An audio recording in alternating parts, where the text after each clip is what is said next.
مولانا نے اس مضمون میں یہ بات سمجھائی ہے کہ جس طرح کوئی عمارت بنیاد کے بغیر قائم نہیں ہوتی، اگر بنیاد ہی نہ ہو تو آپ عمارت نہیں کھڑی کر سکتے، سوال ہی نہیں پیدا ہوتا۔ اور بنیاد بھی اتنی مضبوط ہونی چاہیے جتنی اونچی آپ عمارت بنانا چاہتے ہیں۔ اگر بہت بڑی عمارت بنانا چاہتے ہیں تو اس کے لیے ایسا مٹیریل تلاش کرنا پڑتا، بنیادوں میں اس کے پختگی پیدا کی جاتی کہ بوجھ سہار سکے۔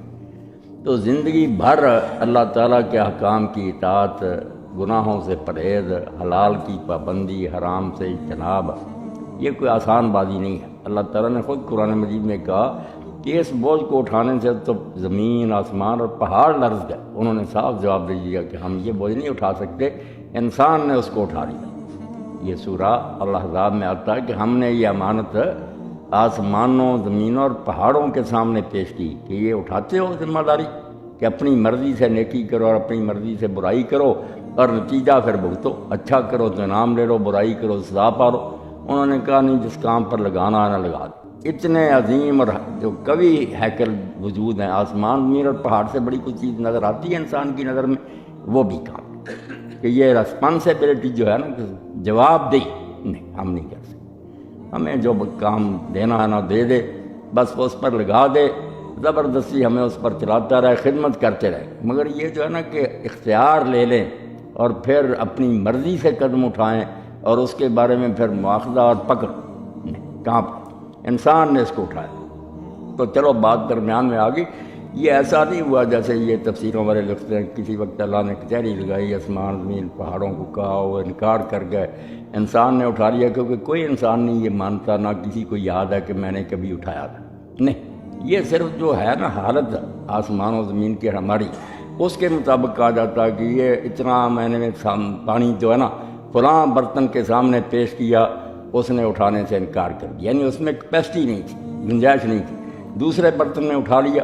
اٹھانے کا مطلب یہ کہ اللہ تعالیٰ نے ان میں وہ چیزیں نہیں رکھیں جو اس بات کا ذمہ دار انہیں بنا دیں کہ ان سے حساب لیا جائے۔ نہ ان میں عقل ہے، نہ اپنی طرف سے کوئی ارادہ ہے، وہ ہیں بے بس اور مجبور۔ انسان کے جو ہے نا پیش کیا کا مطلب یہ موازنہ کیا کہ یہ ہے اس قابل، اس میں جو چیزیں رکھی ہیں اس نے اسے اسائل بنا دیا کہ اس سے پوچھا جائے۔ کیونکہ جہاں عقل آتی ہے اور ارادہ، یہ دو چیزیں آتی نا کہ آدمی سوچتا سمجھتا اور اپنی مرضی سے کافی دیر کشمکش کے بعد میں کام یہ کروں نہ کروں، یہ آپشن جو پیدا ہوتا ہے یا یہ اسی میں پیدا ہوتا ہے جو آزاد ہے۔ جو آزاد نہیں، اس نے کیوں سوچنا ہے کہ میں یہ کروں یا وہ کروں، نہیں، اس کے لیے تو ایک ہی راستہ ہوتا ہے۔ تو انسان کو یہ دو وصف جو ملے ہیں نا باقی کائنات سے الگ، کہ شعور اور عقل بھی ہے، یہ نفع نقصان کے بارے میں دیر تک غور و فکر کرتا اور یہ بھی سوچتا کہ میں یہ کام کروں یا نہ کروں۔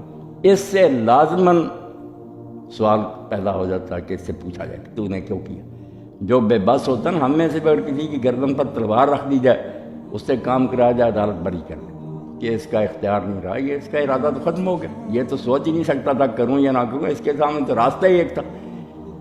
اور اسی طرح اگر کوئی پاگل اور نادان ہوتا ہے، اس سے بھی بات پرس نہیں ہوتی، کیونکہ اس کی عقل کامل نہیں، وہ سمجھتا نہیں کہ میں کیا کہہ رہا ہوں۔ عقل اور جو ارادہ ہے نا، اس کے پیچھے سوال یا مواخذہ اپنے آپ چمٹا ہوا۔ عقل مند اور اپنی مرضی سے کام کرنے والا نہیں کہہ سکتا کہ مجھ سے کیوں پوچھتے ہو، عدالت کیوں مجھے پکڑ دی، نہیں، یہ دو چیزیں ملنی اس کو پابند بنا دیتی۔ کوئی عقل مند آدمی گالیاں دے، وہ نہیں بہانہ کر سکتا کہ پاگل کی طرح میری زبان سے خود بخود نکل رہی، نہیں، کہنا پڑتا کیوں بکتا ہے یہ، کیوں اسی کو کہتے ہیں جو مختار ہوتا، اپنے اختیار سے کام کرتا۔ تو یہ ہے وہ بات جو اللہ تعالیٰ نے کہی بتانے کے لیے کہ جس دائرے میں تو کھڑا ہے انسان، عقل تو لے لی اور ارادہ، اور اس سے کوئی شخص دستبردار بھی نہیں ہونا چاہتا۔ اگر کہا جائے نا کہ اگر تو حساب کتاب سے بچنا چاہتا پاگل ہو جا، پھر نہیں، اللہ نہیں پکڑے گا، پاگل نہیں ہونا چاہتا۔ ہر شخص چاہتا ہے میں عقل مند رہوں۔ اگر اسے کہا جائے کہ تجھے مجبور کیا جائے تلوار کے زور سے، ہو، اس سے بھی ناراض ہوتا کہ یار مجھ پر کیوں جبر ہوا۔ یہ دو بہت بڑی نعمتیں ہیں، مگر جب اس کا رزلٹ آتا نا سامنے کہ جو عقل ملی ہے اور اختیار ملا، اس سے تو پھر پوچھا جائے کہ تو نے یہ کیوں کیا، دوسرا بھی کر سکتا کیوں نہیں کیا۔ یہ کیوں کا سوال پھر اپنے آپ پیدا ہوتا۔ اس لیے اللہ تعالیٰ فرماتے ہیں کہ زمین و آسمان اور پہاڑوں کو بھی جانچ کر دیکھا، ان بیچاروں میں یہ قابلیت ہی نہیں تھی کہ ان سے پوچھا جائے تم نے کیوں کیا۔ نہ وہ عقل رکھتے ہیں، نہ ان کی اپنی مرضی۔ انسان میں یہ دو چیزیں ہیں، اس لیے یہ اس کا اہل ہے، اس لائق ہے کہ جو کرے اس سے پوچھا جائے کہ جب دونوں راستے تھے وہ کیوں چھوڑا، ادھر کیوں چلا؟ اس لیے مواخذے سے ساری کائنات ڈر گئی، اس پر ذمہ داری آ گئی۔ اب مولانا کہتے ہیں اتنا بڑا کام کہ پوری زندگی یہ غلط راستہ ادھر نہیں جانا، یہ صحیح جانا ادھر، اور ساتھ ہی دو مصیبتیں امتحان کے لیے، طمع اور خوف، دو ایسے عقبات ہیں، گھاٹیاں جہاں ابلیس بیٹھا ہو، نیکی پر چل رہا، بہت سارے خطرے ہیں کہ کاروبار میں نقصان ہو جائے گا، قتل کر دیے جاؤ گے، حق کہو گے جیل میں بھیج دیا جائے گا، پھانسیوں پر اٹکا تو حق کے راستے میں خطرات بھی بہت، جیسے اللہ تعالیٰ کہتا ہے ہم آزمائیں گے لوگوں کو طرح طرح کے خطروں سے، بشیء من الخوف ہے، کہیں بھوک کا مسئلہ پیدا ہو جائے گا، لوگ حرام کما رہے ہیں، ڈھیروں ڈھیر لا رہے ہیں اور ان کے بچے عیش کر رہے ہیں، آپ بھوکے مر رہے ہیں، مرچ بھی نصیب نہیں ہوتی، تو فرمایا کہیں خوف ہوگا، دوسری طرف لالچ بھی ہوگا کہ غلط راستے پر چلو بڑے فائدے ہو رہے ہیں، تو اس امتحان میں انسان پھنسا۔ اس لیے اللہ تعالیٰ نے جب قرآن اتارا تو خود یہ اعلان کیا کہ ہم مانتے ہیں کہ یہ کوئی آسان انا سنلقی علیک قولا ثقیلا، یہ بڑی بھاری بات ہے جو ہم اتار رہے ہیں، ساری عمر اس پر قائم رہنا، سارے نفع جو ہیں ان کو لات مارنا، سارے خطرے سر پر جھیلنا اور حق پر جمے رہنا، کانٹوں پر چلنا۔ اسی لیے رسول کریم علیہ السلام نے بڑی پیاری تمثیل دی ہے، اچھے اسلوب سے سمجھایا کہ جنت دوزخ کے راستے کیسے۔ فرمایا جب جنت اور دوزخ اللہ تعالیٰ نے بنائے تو جبریل علیہ السلام کو کہا کہ دیکھ کر آؤ، وہ دیکھ کر آئے، پوچھا سناؤ، انہوں نے کہا اللہ جنت میں آپ نے وہ کچھ بنایا کہ کسی آدمی نے سن بھی لیا نا جنت لیے بغیر نہیں رہے، لوگ ٹوٹ کر پڑ جائیں گے، سب جنت میں جائیں گے۔ دوزخ توبہ توبہ توبہ، بے سلمتی، بہت برا ٹھکانا، ادھر تو جانے کا کوئی نام نہیں لیتے۔ اللہ پاک نے فرمایا دوبارہ دیکھ کر آئے، کہنے لگے جنت میں کوئی جائے گا، دوزخ سے کوئی بچے، جنت میں کوئی جائے گا، دوزخ میں سب چلے جائیں گے۔ پوچھا کیا فرق پڑ گیا؟ فرمایا فرق یہ پڑا کہ اندر تو جنت میں نعمتیں ہی نعمتیں، مگر جو راستہ اس کی طرف جاتا نا، حفت الجنت بالمکارہ، وہ ناپسند چیزیں، کڑوے گھونٹ ہیں جو اس راستے پہ جینے پڑتے ہیں، نہیں لوگ جائیں۔ اندر تو پہنچ گئے تو پھر تو پتہ چلے گا کہ یہ تکلیفیں کچھ نہیں تھی، مگر ہے کانٹوں بڑی راہ۔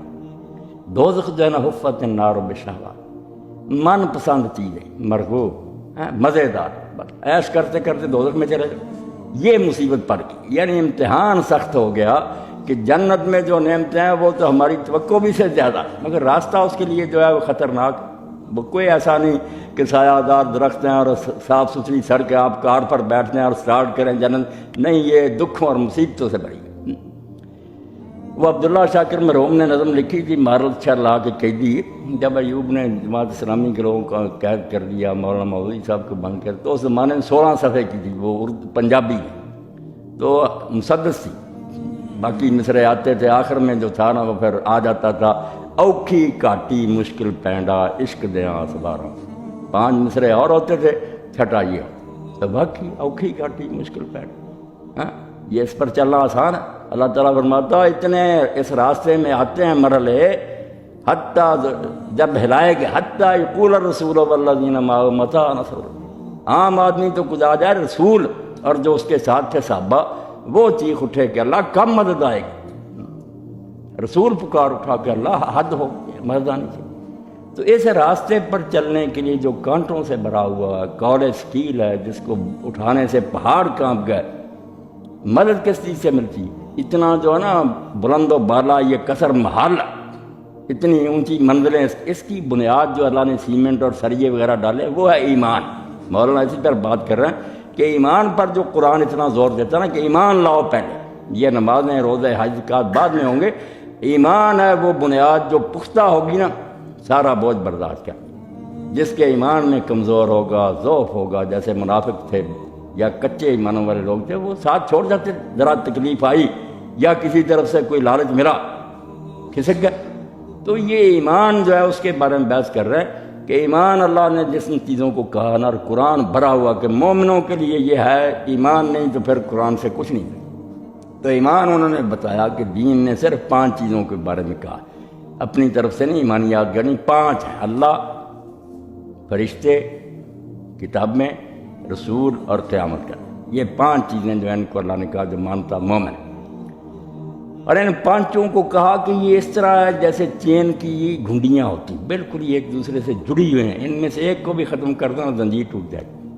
اللہ بادشاہ ہے کائنات کا، اس سے پیغام سن کر لوگوں کو پہنچانے والے انسانوں تک فرشتے، فرشتوں سے رہنے والا رسول انسانی، اس کے ہاتھ میں کتاب، کتاب پر چلنے کا نتیجہ جنت، نہ چلنے کا نتیجہ دوزخ۔ یہ اس طرح آپس میں مربوط ہیں کہ ایک کو بھی نہ مانو گے تو سارا برباد ہو جائے گا، باقی اس کو سب کو مانتے رہو کچھ نہیں پیدا ہوگا۔ یہ 5 اکٹھی ماننے پڑیں، اور ان 5 میں سے کسی کا ایک کا انکار بھی کافر بنا دے۔ ہاں، اور اس کے بارے میں مولانا نے کہا کہ دوسرے دینوں میں یا سائنس اور فلسفے میں ایسی چیزیں جو صرف علمی ہیں، اگر ہم جانتے ہیں کہ زمین گول ہے، سورج جو ہے کھڑا اور زمین گھوم رہے، اس سے کہ عمل پر کوئی اثر نہیں پڑتا، ذرا واقفیت ہو جاتی، نالج ہے، انسان کو نیک بد بنانے میں اس کا کوئی دخل نہیں۔ نیک بھی جانتا گول ہے، وہ بھی بد بھی جانتا، کچھ نہیں۔ مگر اسلام نے جو عقیدے ہیں نا بتائے، وہ صرف دماغ کے کسی کھانے میں معلومات نہیں ہیں، انسان کی زندگی کو اپنی گرفت میں لے قابو کر لیتی ہے انسان کو، پھر اگر وہ صحیح معنی مانتا، ہر مرحلہ پر وہ پڑھا ہو انپڑھ ہو، یہ اس کو اپنی گرفت میں رکھتا۔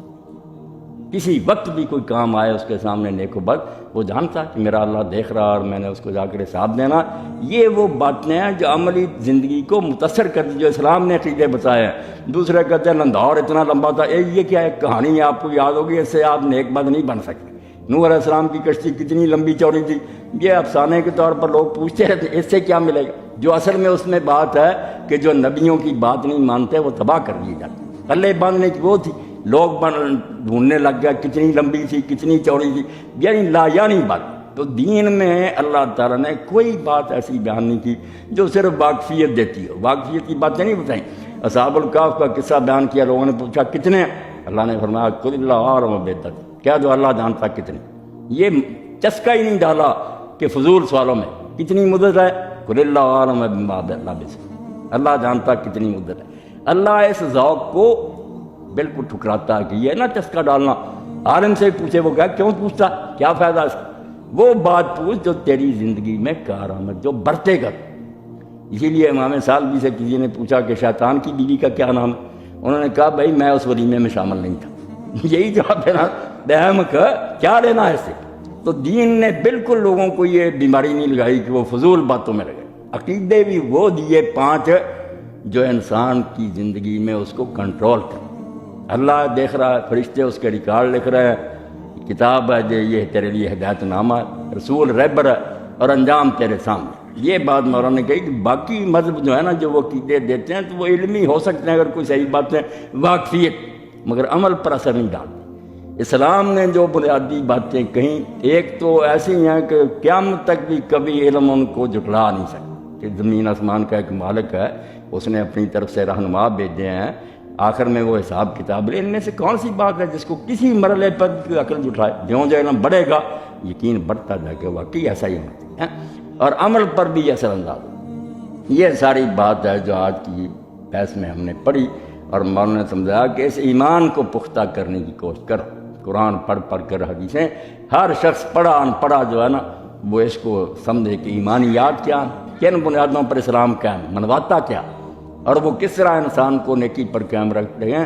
اور ساتھ ہی انہوں نے بتایا کہ اس میں اتنی طاقت ہے کہ کوئی پولیس والا نہ ہو، کسی عدالت کی بات پر اس کا خطرہ نہ ہو، ان میں آپ اتنا زور ہے کہ انسان کو قابو کرے۔ بریک، میں صرف ایک واقعہ بیان کر دوں، ذرا وقت ہو رہا، کہ ایسا امام غزالی رحمۃ اللہ علیہ فرماتے ہیں کہ بغداد جیسے بھرے پورے شہر میں دارالحکومت تھا، اس میں ایک آدمی نے کسی بچی کو بازار میں پکڑا اور اسے شرارتیں کر رہا تھا۔ سب لوگ دیکھ رہے تھے، مگر اس گنڈے کی وجہ سے کہ یہ بدماش ہے کوئی جرت نہیں کرتا تھا اس کو ٹوکنے کی۔ جیسے آج حالات ہو گئے، عباسی سلطنت بھی کمزور ہو گئی۔ اتنے میں ایک بزرگ تھے ولی اللہ بشر بن الحارث حافی، ننگے پاؤں رہتے تھے، ان پر یہ چیز غالب آ گئی کہ اللہ کہتے ہیں ہم نے فرش بچایا، وَرَضَ فرشنا، ہم نے فرش بے، انہوں نے کہا اللہ کا فرش میں یار پاؤں جوتی لے کر رکھوں، بس نشہ ہو گیا، کوئی مسئلہ نہیں ہے۔ حافی ننگے رہتے، وہ پاس سے گزرے، انہوں نے لوگوں سے پوچھا کیا بات، انہوں نے کہا جی ایسا لڑکا حرامی وہ کر رہا شرارتیں، اب کون اس کو کہے، سارے ڈرتے ہیں۔ آپ اس کے پاس گئے، وہ آپ کو پہچانتا نہیں تھا، کانوں میں کچھ کہا، آپ چلے گئے، وہ بے ہوش ہو کر گر گئے۔ لوگوں نے اس کو سنبھالا، پاؤں دبائے وغیرہ، ہوش میں آیا۔ اس نے پوچھا یہ آدمی کون تھا؟ لوگوں نے کہا تو جانتا بشر؟ انہوں نے کہا میں نے شہر کا بزرگ کا نام تو سنا ہے مگر وغیرہ نہیں کیا۔ تو انہوں نے کہا یہ وہی تھی، اور اس سے پوچھا کہ انہوں نے کیا کہا؟ اس نے کہا میرے کان میں صرف یہ کہا تھا کہ تو کیا کر رہا ہے اور تیرا خدا دیکھ رہا۔ کچھ زیادہ بات نہیں کیا، دل سے بات کہی کہ تو کیا حرکتیں کر رہا، تیرا خدا دیکھ رہا۔ ایک دن حساب دینا۔ 7 دن بخار میں مبتلا رہا، کانپتا رہا، اور 7ویں دن مر گیا۔ اس ایمان میں اتنی طاقت ہے، بڑے بڑے ڈاکوؤں اور بدماشوں کو یہ نکیل ڈال دیتا، مگر ہو تو صحیح ہے، مانے تو صحیح اس بات کو۔ یہ ساری دنیا میں خرابی کا یقین جانے، جتنے مرضی علاج کر، گھر گھر یہ لکھنا پڑھنا سکھا دیں، خواندگی بڑھا دیں، کچھ نہیں، جتنا پڑھیں گے اتنے ہی بگڑتے جائیں۔ پڑھے بگڑے ہیں، جب ان پڑھ تھے نا، 2 لوگ زیادہ عمر کے وہ جانتے، جب ان کے بوڑھے ان پڑھ تھے، بہت ان میں نیکی تھی، دیانتدار لوگ تھے، ایک دوسرے کا احترام کرتے۔ جب سے پڑھ گئے، تیری بے علمی نے رکھ لی بے علموں کی لاج، عالم فاضل بیچ رہے ہیں اپنا دین ایمان۔ ڈگریاں ہاتھوں میں، کارپوریشنوں کے وہ چیئرمین ہیں حرامزادے لوٹ کر، اب نیب ان سے پوچھتا پھر تو یہ پڑھنا لکھنا کوئی نہیں سنوارتا، یہ ایمان سنوارتا ہے۔ بے شک یہ ایک امی کے دل میں پیدا، ان پڑھ جو ہے نا اس کے دل میں بیٹھ گیا، اللہ کے پاس جانا، اللہ سے کوئی چیز چھپی ہوئی۔ تو یہ بات آج کے سبق میں مولانا نے بیان فرمائی، میں نے ذرا آسان لفظوں میں آپ لوگوں تک پہنچا دی۔ بات یہی کہ عمارت ساری جو ہے نا دین کی، اس کی بنیاد صرف ہے کہ اللہ اور آخرت اور رسول پر ایمان پختہ ہو جائے، اس میں کسی شک اور شبہ کا دخل نہ، اور آدمی لرز اٹھے ایسا خدا جو دیکھ رہا اس کے جہاں نہیں جانا۔ جی اگلا مضمون پھر بتا دینا جب پڑھے گا، اور شروع کریں درس۔